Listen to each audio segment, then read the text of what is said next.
আমরা বিগত 15 বছর সেই কথাটি ভুলে গিয়েছিলাম, এবং এটা বললে হয়তো আমার অত্যুক্তি হবে না যে 72-75 এমন একটি পর্যায়ে এসেছিল যখন আমরা ভিন্ন মতের যে সুযোগ সেটা আমরা হরণ করেছি, এবং সে কারণেই কিন্তু একটি দুর্যোগ এসেছিল বাংলাদেশের ইতিহাসে। এবং আমরা দেখেছি 2024-এর অগাস্টে, 5ই অগাস্টে যে ঘটনাটি ঘটেছে, বাংলাদেশের সরকার প্রধানকে পালিয়ে যেতে হয়েছে। এটা কিন্তু আসলে খুব সুখকর ঘটনা নয়। সুখকর ঘটনা নয় এই কারণে যে এই ঘটনাতে কিন্তু বিশ্বের বুকে বাংলাদেশের সম্মান বৃদ্ধি পায়নি, সম্মান হানি হয়েছে। কাজেই আমরা যাই কিছু বলি না কেন, যাই কিছু আলোচনা করি না কেন, আমি বিশ্বাস করি যে ভিন্ন মতের যে প্রয়োজন একটি রাষ্ট্র পরিচালনা করতে গেলে সেই ভিন্ন মতের সুযোগটি সবসময় উন্মুক্ত রাখতে হবে। এবং যখনই ভিন্ন মতের সুযোগ ব্যাহত করা হয় তখনই কিন্তু একটা রাষ্ট্রের উপরে বিপদ নেমে আসে। বাংলাদেশে বারবার কিন্তু সেটাই ঘটেছে। গণতন্ত্র নিয়ে অনেক কথা আছে, গণতন্ত্রের অনেক সংজ্ঞা আছে। একটু আগে আমরা শুনেছি মান্না সাহেব বলেছেন যে গণতন্ত্রের যে সংখ্যাগরিষ্ঠতার বিষয়টি সেটি তিনি ব্যাখ্যা করেছেন।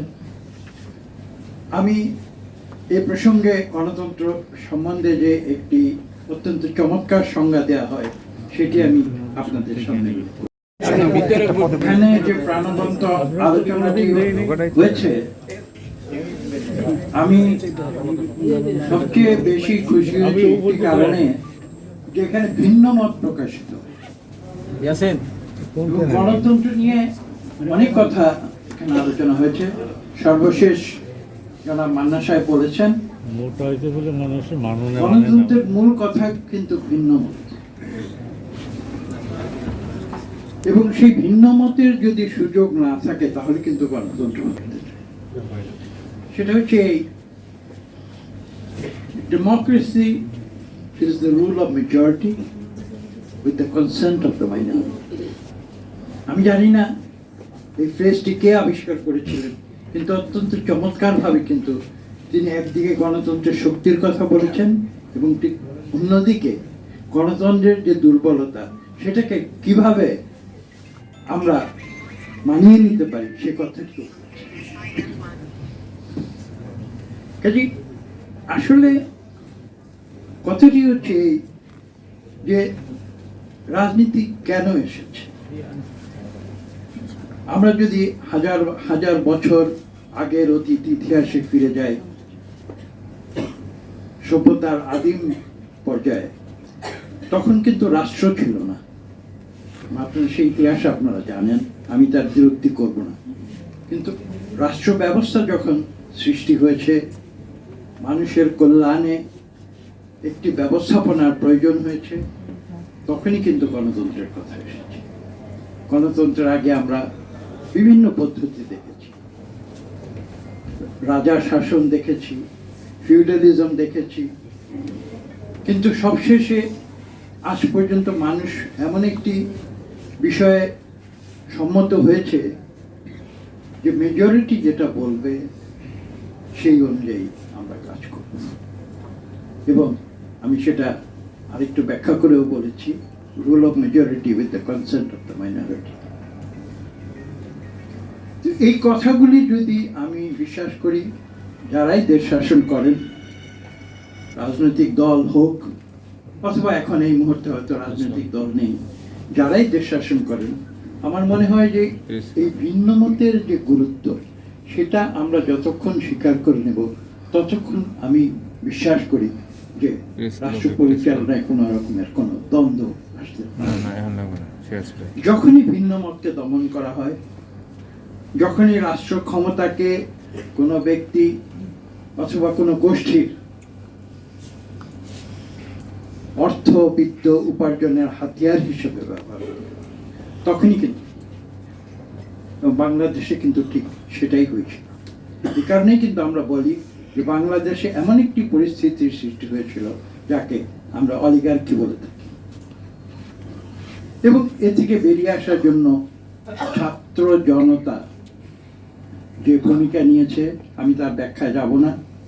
আমি কয়েকদিন আগে বলেছি যে তারা একটি বিস্ফোরণ পরিস্থিতিতে তারা যখন স্পার্কটি দিয়েছিল তখন অগ্নুৎপাতের মাধ্যমে একটি লাভা স্রোত এসে বাংলাদেশের সমস্ত অন্যায় অনাচারকে ভাসিয়ে নিয়ে গেছে।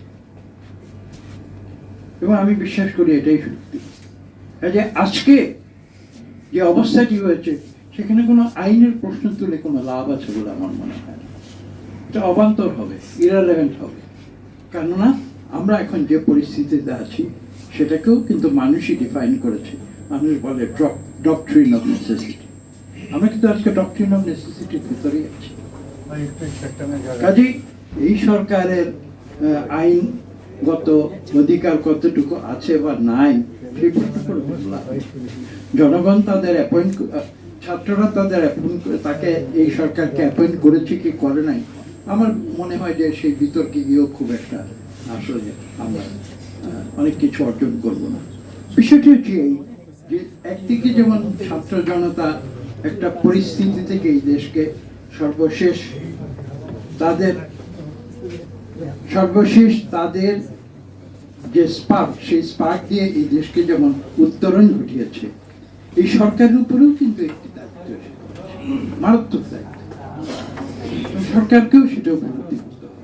এবং যে কথাটা আমরা বারবার বলছি, সবাই বলছেন, আপনারা বলছেন, এই সরকার যদি ব্যর্থ হয় তাহলে কিন্তু এই দেশের সামনে বিপদ, এটাও অস্বীকার করা যাবে। এবং দেখুন এই যে শব্দটি এসেছে, একটি যৌক্তিক সময় এই সরকারকে দিতে হবে। আমরা কিন্তু একটু শব্দটি ব্যবহার করেছি, সবাই ব্যবহার করেছে, কিন্তু এই প্রশ্ন এসছে যে যৌক্তিক সময়টা কতদিন। আমি এভাবে দেখছি জিনিসটা, যে যখন অনেক বক্তার কথা শুনছিলাম আমি এভাবে বিষয়টি আমার চিন্তায় এসেছে, শুনলে হয়তো আপনারা অবাক হয়ে যাবেন যে বাংলা ভাষার কি মাধুর্য। আমরা এই যে একটা অনিশ্চিত জিনিস, এই যে একটা দ্বন্দ্ব, আমরা কিন্তু এটাকেও ডিফাইন করেছি এবং আমরা যৌক্তিক শব্দ দিয়েই কিন্তু সেটা ডিফাইন করেছি। আমরাও জানি না যৌক্তিক সময়টা কি, সরকারও জানে না যৌক্তিক সময়টা কি, কিন্তু আমরা সবাই বুঝি যে একটি যৌক্তিক সময় দিতে হবে। এটা বলার পরে আরো কিছু কথা থেকে যায়। কথাগুলো কি?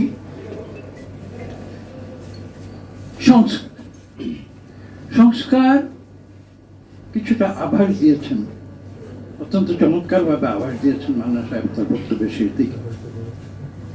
সংস্কার, আমি একটু ইংরেজি শব্দ ব্যবহার করে বলি, reform is a continuous process. আজকে এই সরকার, বাংলাদেশের ইন্টারিম গভর্নমেন্ট আজকে যে সংস্কার করবে, এটা কেউ গ্যারান্টি দিয়ে বলতে পারবে না যে আজকে থেকে 2 বছর বা 3 বছর পরে সেটাকে আবার পুনরায় সংস্কার করতে হবে না। একথা কিন্তু সংস্কার একটি চলমান প্রক্রিয়া। দ্বিতীয়ত এটাও বুঝতে হবে, এটা একটা ইন্ট্রিনজিক বিষয়, ফিজিক্সের ভাষায় বলছি, যে পৃথিবীর সংস্কার কিন্তু কোনো সরকারই করতে পারে। এটা হাইজেনবার্গ আনসার্টেনটি বলে আমাদের একটা প্রিন্সিপাল আছে, যে আমরা কতগুলো বিষয় আছে সেই বিষয়গুলোতে কখনই নিশ্চিতভাবে কিছু। তো এখানেও কিন্তু তাই, এখানে এইটা কেউ বলতে পারবেন বা করতে পারবে না যে আমাদের বাংলাদেশে যত সংস্কার প্রয়োজন, কেউ দাবি করে বলতে পারবে না যে আমি সব সংস্কার করব। এখানে কিন্তু গ্যাপ, এখানে গ্যাপ, সেখানে সেই গ্যাপ, সেখানে সেই গ্যাপ, এটা কিন্তু থাকবে। এই কারণে ইংরেজি ভাষার মাধ্যমে আরেকটি শব্দ আছে, সেটা হচ্ছে ইউটোপিয়া। আমরা যতই কল্পনার জগতে বাস করি না কেন যে আমি একটি ইউটোপিয়া তৈরি করব, বাস্তব জগতে কিন্তু ইউটোপিয়া সৃষ্টি করা যায়। তো এইসব কিছু বিবেচনায় আমরা আজকে যেমন এমন একটি পর্যায়ে এসেছি, আমি বিশ্বাস করি এখানে আমাদের ধৈর্য ধারণ করতে হবে এবং সরকারকেও ধৈর্য ধারণ করতে হবে। দুটি ধৈর্যর অর্থ কিন্তু এক নয়। আমাদের যে ধৈর্য ধারণ করতে হবে সেটি হচ্ছে যে যেটি প্রয়োজনীয় সংস্কার, সেই সংস্কার করার জন্য এই সরকারকে যথেষ্ট সময় দিতে হবে। এটা হচ্ছে আমাদের পক্ষ থেকে। আর সরকারের পক্ষ থেকে, এই ইন্টারিম সরকারের পক্ষ থেকে কি ধৈর্য ধারণ করতে হবে, যে এই যে যৌক্তিক সময়, এই যৌক্তিক সময়টা কিন্তু সীমাহীন নয়। এটা ইন্টারিম গভর্নমেন্টকে বলতে, আর যদি ভাবেন যে এটা একটা সীমাহীন সময়, যতদিন খুশি সময় নেবেন, তাহলে কিন্তু মানুষের আবার, আমাদের দেশবাসী আজকে যে ছাত্র সমাজ তাদেরকে অ্যাপয়েন্ট করেছে, সেই ছাত্র সমাজই হয়তো আবার একদিন বলে বলবে নতুন পরিস্থিতির সৃষ্টি হয়েছে, সময় তো যৌক্তিক এখন আর নেই, সেই যৌক্তিক সময় পার হয়ে গেছে। কাজেই এই আজকের সরকার সেটাও মনে রাখতে হবে যে বুঝতে হবে যে কোন সময়টা যৌক্তিক নয়। এটা তাদের উপলব্ধিতে নিয়েই তাদের প্রয়োজনীয় কাজগুলো শেষ করতে হবে।